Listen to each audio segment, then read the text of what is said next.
मोतिहारी में एक अजीबोगरीब घटना में शामिल युवक की एक कहानी सामने आई है। श्री कृष्ण जन्माष्टमी मेला में लड़कियों को छेड़छाड़ करते युवक को मेले के बाहर अकेला में ले जाकर कुछ युवक ने गोली मारकर घायल कर दिया।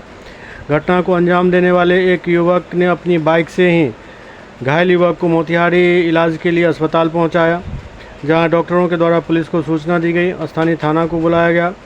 वही मामले में घायल को लाने वाले युवक सुबोध कुमार को पुलिस ने गिरफ्तार कर लिया और उसे न्यायिक हिरासत में भेज दिया। बुलेट केस हमारे यहाँ रात्रि सुबह में मतलब 6 बजे आया। ठीक है, बुलेट केस है। ये तरीनिया मेला से लौटने के दौरान शायद कोई उसको गोली मार दिया। यहाँ आया, बहुत गंभीर स्थिति में मरीज़ था। हमने स्टेबल करके उसको मरीज़ के जो बुलेट गोली था वो स्पाइनल कॉर्ड में फंसा हुआ था। इसको स्थिति उसके ख़राब को देखते हुए हायर सेंटर उसको रेफर था। कितने बजे आया था?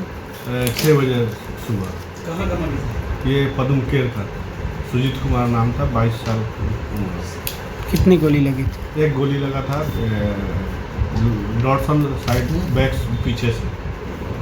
क्या नाम हुआ सर का? मेरा नाम डॉक्टर हसीन है।